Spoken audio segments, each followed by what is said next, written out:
قرآن کریم ارشاد فرماتا ہے لقد کرمنا بنی آدم، ہم نے انسان کو کرامت اور بزرگی دی ہے، بڑائی عطا کی ہے۔ فطرت کے اعتبار سے انسان شرافت والا بنا کے بھیجا گیا ہے۔ اس نے ہمیں انسان بنایا، خوبصورت انسان بنایا۔ آپ خود اپنے چہرے مہرے پر غور کریں تو آپ کو اس کا احساس ہو ہی جائے گا۔ اس نے آپ کے چہرے میں جو چیزیں رکھی ہیں، جو چیزیں سیٹ کی ہیں، اگر یہ ترتیب بگڑ جائے، ناک میں 2 سوراخ ہیں، اگر 1 سوراخ ہو، آنکھ اس نے یہاں سیٹ کی ہے، اگر یہ پیشانی کے اوپر ہو جائے، ناک اس نے یہاں رکھی اگر یہ رخسار پر ہو جائے، ہونٹ اس نے یہاں سیٹ کیا ہے اگر ٹوڑی کے نیچے ہو جائے، آپ خود بتائیں انسان کیسا لگے گا؟ یہ انسان نہیں لگے گا، کچھ اور لگے گا۔ اس کا کرم ہے کہ اس نے ہمیں انسان بنایا اور خوبصورت انسان بنایا۔ لیکن کیا آپ یہ کہہ سکتے ہیں کہ اللہ نے صرف اہل ایمان ہی کو یہ چہرہ مہرہ دیا ہے؟ کیا آپ یہ کہہ سکتے ہیں کہ صرف ہم ہی کو اللہ نے ایسا بنایا؟ نہیں، دنیا میں جتنے انسان پائے جاتے ہیں سب اسی جغرافیے کے ہیں۔ جتنے انسان پائے جاتے ہیں، چاہے وہ اللہ کو مانے یا نہ مانے، اللہ سب کو ایسے ہی بنا رہا ہے۔ سب کا چہرہ مہرہ، سب کے چہرے کا نقشہ ایسے ہی ہے۔ تو آپ یہ نہیں کہہ سکتے ہیں کہ اللہ نے ہمیں کو صرف خوبرو بنایا، حسن اور خوبصورتی صرف اس نے ہمیں کو دی، آپ یہ نہیں کہہ سکتے۔ دنیا کے اندر اس وقت تقریباً 8.25 ارب انسان آباد ہیں۔ پوری دنیا میں ایک سروے کے مطابق اس وقت 8.25 ارب انسان ہیں، اور 8.25 ارب انسان اسی جغرافیے کے ہیں، سب اسی نقشے کے ہیں، تھوڑی سی تبدیلی کے ساتھ، اور ہر نقشے میں، ہر چہرے میں خدا کی قدرت کا الگ جلوہ ہے جس کو انسان سمجھ نہیں سکتا ہے۔ اس 8.25 ارب آبادی میں کل 2.25 ارب وہ ہیں جو رسول پاک کا کلمہ پڑھتے ہیں۔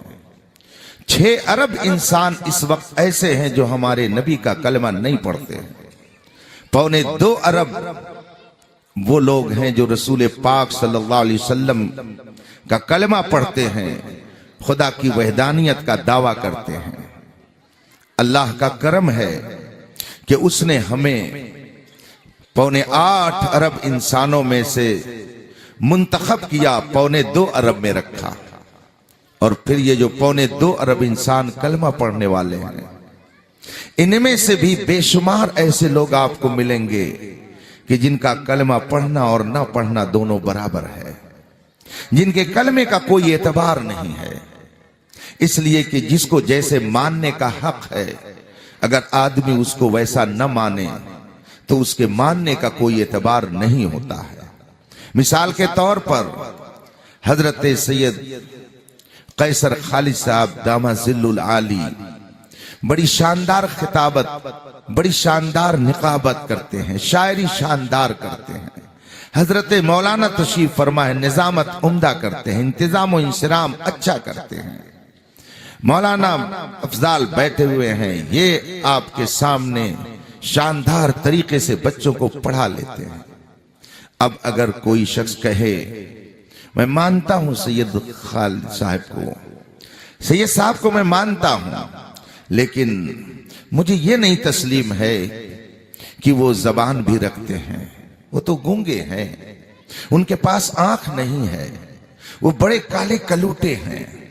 بڑے پست قد ہیں، ناٹے قد کے ہیں، مانتا ہوں سید خالد فردوسی صاحب ہیں، مگر وہ ایسے ہیں۔ تو آپ مجھے بتائیے کہ وہ سید صاحب کو مان رہے ہیں یا ان کا انکار کر رہے ہیں؟ آپ کہیں گے کہ یہ مان نہیں رہے ہیں، یہ تو حقیقت میں انکار کر رہے ہیں، اس لیے کہ جو سید صاحب ہیں وہ تو زبان رکھتے ہیں، اللہ نے انہیں یہ ہنر دیا ہے، وہ ایسے اور ایسے ہیں، لیکن آپ نے جب ماننے کے باوجود ان کی خوبیوں کا انکار کر دیا تو یہ ماننا نہیں ہے، یہ حقیقت میں انکار کرنا ہے۔ الحمدللہ ہم جسے خدا مانتے ہیں اسے ہر عیب سے پاک مانتے ہیں۔ ہم جس کا کلمہ پڑھتے ہیں اس کے لیے عیب محال سمجھتے ہیں۔ آج بہت سارے کلمہ پڑھنے والے کہتے ہیں کہ خدا بھی جھوٹ بول سکتا ہے،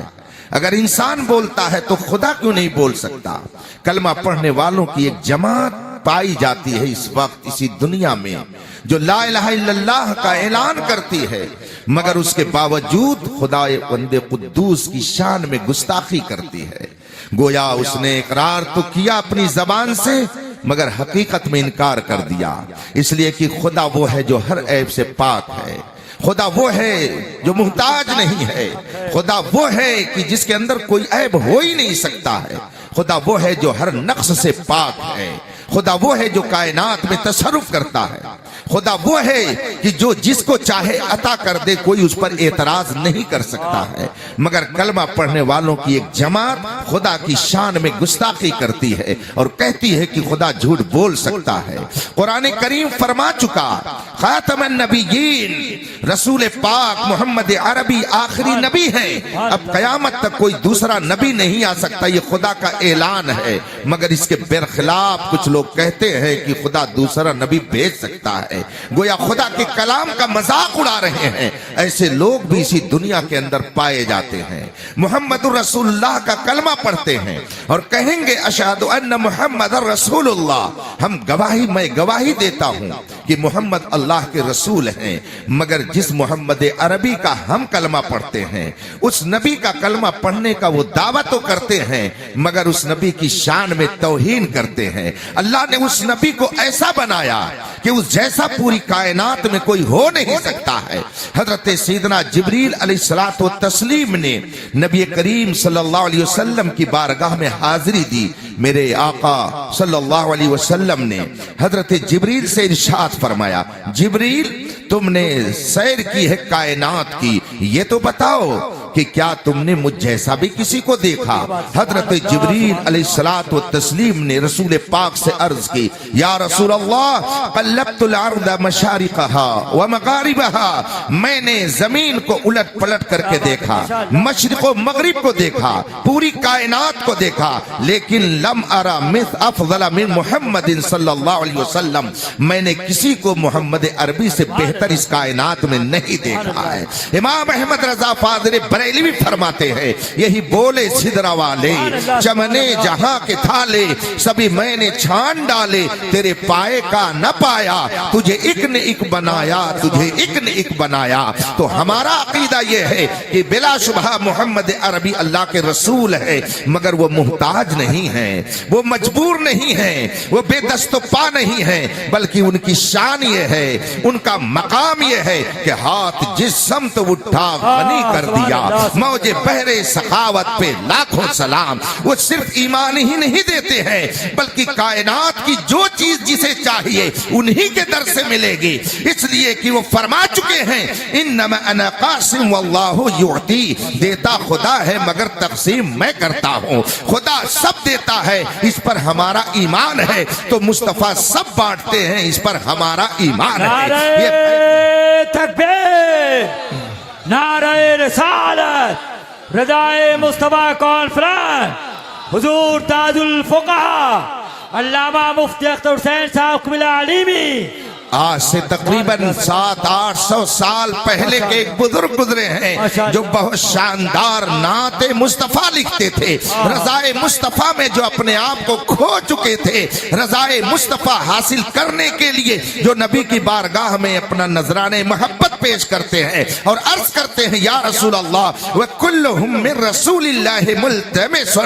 غَرْفًا مِّنَ الْبَحْرِ أَوْ رَشْفًا مِّنَ الدِّيَمِ۔ حضرت امام بوصیری فرماتے ہیں یا رسول اللہ، اب تک جتنے نبی اور رسول آئے، دنیا میں جتنے پیغمبر پیدا ہوئے، جتنے رسول دنیا میں آئے، اے میرے مصطفیٰ، سب آپ ہی کے دریائے کرم سے پانی پیتے ہیں۔ گویا جس کو جو مل رہا ہے وہ مصطفیٰ جان رحمت کے توسل سے مل رہا ہے، اور یہی بات مجدد دین و ملت بھی عرض کرتے ہیں، لا ورب العرش، جس کو جو ملا ان سے ملا، بڑھتی ہے کونین میں نعمت رسول اللہ کی۔ تو ہم نے نبی کا کلمہ پڑھا، مگر ہم نے انہیں مجبور نہیں کہا ہے، ہم نے انہیں مختار مانا ہے، ہم نے انہیں مالک کل مانا ہے۔ اس کائنات میں ان جیسا کوئی ہو نہیں سکتا ہے، مگر اسی دنیا میں کلمہ پڑھنے والوں کی ایک جماعت کہتی ہے کہ نبی کو تو پیٹھ پیچھے کی بھی خبر نہیں ہے، نبی کا علم بہت مختصر ہے، مگر بریلی کے امام احمد رضا بتاتے ہیں کہ اور کوئی غیب کیا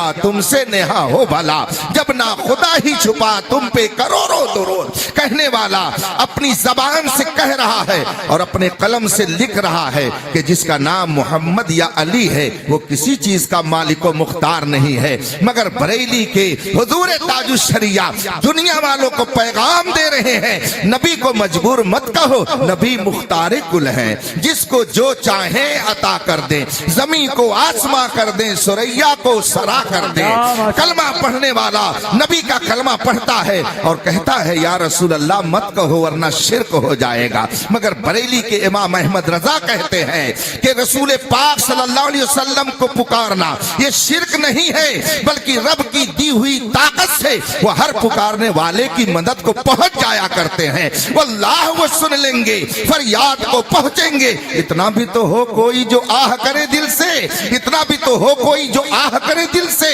کہنے والا نبی کا کلمہ پڑھنے کے بعد کہتا ہے نبی تو زمین میں جب گئے تو مردہ ہو گئے، معاذ اللہ رب العالمین، جبکہ رسول پاک نے خود ارشاد فرمایا، ایک نہیں متعدد کتب حدیث میں یہ حدیث مروی ہے، صحاح ستہ 6 حدیث کی اہم کتابیں مانی جاتی ہیں، ان بعض کتابوں میں یہ حدیث ہے، میرے آقا صلی اللہ علیہ وسلم نے ارشاد فرمایا، ان اللہ حرم علی الارض ان تأکل اجساد الانبیاء فنبی اللہ حی یرزق، بلا شبہ اللہ نے زمین پر حرام فرما دیا ہے کہ وہ کسی نبی کے جسم کو کھائے تو ہر نبی قبر میں زندہ ہے۔ یہ میرے مصطفیٰ ارشاد فرماتے ہیں ہر نبی قبر کے اندر زندہ ہے، مگر کلمہ پڑھ کر کے گروہ کہتا ہے کہ نبی تو معاذ اللہ مر کر مٹی میں مل گئے، اور امام احمد رضا کہتے ہیں تو زندہ ہے واللہ، تو زندہ ہے واللہ، میری چشم عالم سے چھپ جانے والے۔ تو کلمہ پڑھنے والے 2.25 ارب پائے جاتے ہیں، مگر اہل سنت بہت خوش نصیب ہیں کہ کلمہ جس طرح سے پڑھنا چاہیے الحمدللہ وہ ہم پڑھتے ہیں۔ بات سمجھ میں آ رہی ہے؟ ماشاءاللہ، سبحان اللہ کا کرم ہے کہ اس نے ہمیں انسان بنایا اور خوبصورت انسان بنایا، اور اسی کے ساتھ ساتھ کچھ ایسی خوبیاں بخشی ہیں کہ جن کو دیکھ کر کے بہت سارے لوگ للچا جاتے ہیں۔ حضور فقیہ ملت مفتی جلال الدین احمد امجدی نور اللہ مرقدہ نے ایک موقع پر اس فقیر سے ارشاد فرمایا، فقیر پر بزرگوں کا بے پناہ کرم ہے، میرے احباب بھی مجھ پہ بہت کرم کرتے ہیں، معاصر کسی کے بارے میں تعریفی جملہ بولنا بہت اپنے لیے ناگوار سمجھتا ہے، مگر یہ سید صاحب وہ نقیب اجلاس ہیں کہ صرف آپ ہی کے درمیان نہیں، غائبانہ طور پر بھی یہ اپنی محبتوں سے نوازا کرتے ہیں۔ تو معاصر کسی کو کچھ کہہ دے تو یہ بہت بڑی بات ہوتی ہے۔ مجھے تو اپنے بزرگوں کی بے شمار عنایتیں ملی ہیں، اور ایسے ایسے نور نالا نور چہرے کی میں نے زیارت کی ہے کہ آج تک ان کا جلوہ میری نگاہوں میں گردش کر رہا ہے۔ حضور فقیہ ملت بڑی مائنات شخصیت گزری ہے ہندوستان کی، ایک موقع پر میں ان کی خدمت میں حاضر تھا، ابھی سید صاحب نے نام لیا شاداب سلمہ کا، مولانا فرحان سلمہ کے جو والد گرامی ہیں، بہت بڑے عالم ہیں، خطیب ہندوستان حضرت علامہ مولانا محمد کمال اختر برہانی صاحب دامت ظلہ العالی، اتفاق سے وہ بھی میرے ساتھ میں تھے۔ حضور فقیہ ملت کے انتقال سے 15 دن پہلے کی یہ بات ہے، حضور فقیہ ملت بہت ساری نصیحت کی باتیں بتا رہے تھے، اور اسی درمیان آپ نے مجھ سے ارشاد فرمایا، مولانا بڑا تاریخی جملہ ہے جو حضرت نے ارشاد فرمایا تھا، مولانا کوڑھی سے کوئی نہیں جلتا، حسن والے سے ہی لوگ جلتے ہیں، کوڑھی سے کوئی نہیں جلتا، حسن والے سے ہی لوگ جلتے ہیں، اور جس کے اندر جتنا زیادہ حسن ہوتا ہے اس سے جلنے والے بھی زیادہ پائے جاتے ہیں۔ اور پھر آگے ارشاد فرماتے ہیں، آپ نظر اٹھا کر کے دیکھ لیجئے کہ اس دنیا کے اندر سب سے زیادہ حسن اور کمال اللہ نے میرے نبی کو عطا فرمایا، تو جلنے والے بھی انہی سے دنیا میں زیادہ پائے جاتے ہیں۔ اور پھر آپ نے ایک ایک کر کے نام لے کر کے بتایا کہ اگر وہ نہ جلتا تو نبی کی شان میں گستاخی نہ کرتا، وہ نہ جلتا تو نبی کی شان میں گستاخی نہ کرتا۔ ایک ہم اہل سنت کی خصوصیت ہے، رب کا ہم پر کرم ہے کہ ہم نبی سے جلتے نہیں ہیں بلکہ نبی پر اپنی جان کو قربان کرتے ہیں، اور یہ کہتے ہیں کہ حق تو یہ ہے کہ حق ادا نہ ہوا۔ اور مفتی اعظم فرماتے ہیں، یہ ایک جان کیا ہے اگر ہو کروڑوں تیرے نام پہ سب کو وارا کروں میں۔ یہ صرف اہل سنت کی خصوصیت ہے کہ وہ رضائے مصطفیٰ کے لیے اپنے تن من دھن کی بازی لگا کر کے بھی یہ کہتے ہیں کہ حق تو یہ ہے کہ حق ادا نہ ہوا۔